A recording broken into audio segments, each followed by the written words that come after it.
আপনি কি ধনী হতে চান? আর শুধু স্বপ্ন দেখে সময় নষ্ট না করে সত্যি কিছু করতে চান? কিন্তু প্রবলেম হচ্ছে আপনি জানেনই না কোথা থেকে শুরু করবেন। কেউ বলে শেয়ার মার্কেটে ঢুকুন, কেউ বলে এসআইপি করুন, আবার কেউ বলে গোল্ড কিনুন। কিন্তু আপনার ১ম ইনভেস্টমেন্ট কোথায় হওয়া উচিত?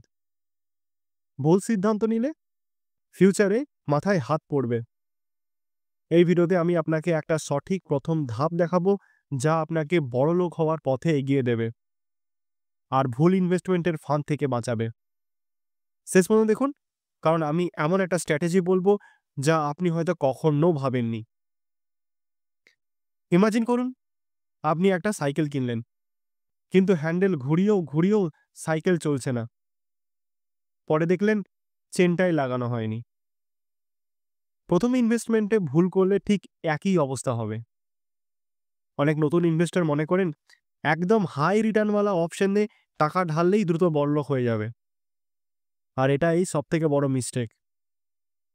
স্টক মার্কেটে ঢুকেই র‍্যান্ডম কোনো একটা কোম্পানির শেয়ার কিনে ফেললেন। ৬ মাসের মধ্যে 50% লস। বা ক্রিপ্টোতে ঢুকলেন, বুম! মার্কেট ক্র্যাশ হয়ে গেল। এখন প্রশ্ন হচ্ছে, তাহলে ১ম ইনভেস্টমেন্ট কোথায় করবেন? একটা সিম্পল লজিক। আপনার ১ম ইনভেস্টমেন্ট হওয়া উচিত লো রিস্ক, হাই লিকুইডিটি এবং স্টেডি রিটার্নওয়ালা। এর মানে কি? ধরুন আপনি সুইমিং শিখতে চাইছেন। ১ম দিনই অলিম্পিক লেভেলের ডিপ পুলে লাফ দেবেন না। লাফ দিলেই ডুবেই মরে যাবেন, তাই না? ইনভেস্টমেন্টও ঠিক তাই। শুরুতেই হাই রিস্ক নেওয়া মানে নিজেকে ফাঁদে ফেলা। তাহলে ১ম ইনভেস্টমেন্ট কি হওয়া উচিত? বেশি সাসপেন্স দিলে তো গালাগালি খাবো, তাই এখনই বলছি। আপনার ১ম ইনভেস্টমেন্ট হওয়া উচিত ইন্ডেক্স মিউচুয়াল ফান্ড বা ডেট ফান্ড, এইসবের মতো লো রিস্ক মিউচুয়াল ফান্ডগুলোতে। ইন্ডেক্স ফান্ড মানে হলো আপনি একটা গোটা মার্কেটের গ্রোথে ইনভেস্ট করছেন। একক কোনো কোম্পানির ভাগ্যের উপর নির্ভর করে না।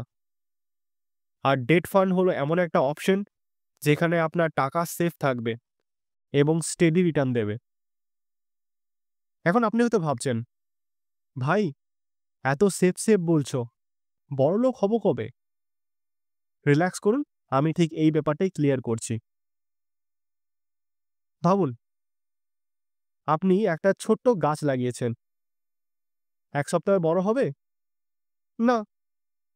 কিন্তু আপনি যদি ৫ বছরে দেখেন, সেটা শেড দেবে, ফল দেবে, ভ্যালু বাড়াবে।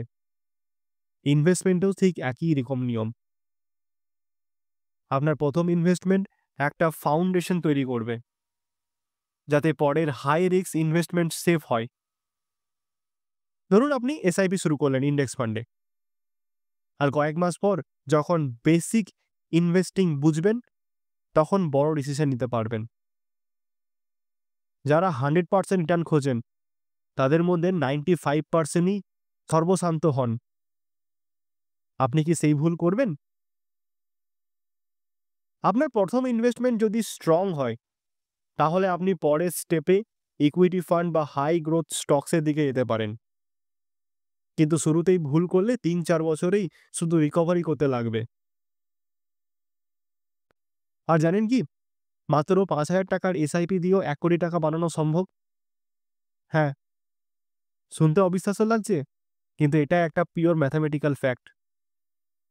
আমি আমার পরের ভিডিওতে একদম পুরো প্র্যাকটিক্যালি ক্যালকুলেশন করিয়ে দেখেছি কিভাবে আপনারা মিউচুয়াল ফান্ডে ৳৫,০০০ এসআইপি করে ৳১,০০,০০,০০০ বানাতে পারবেন।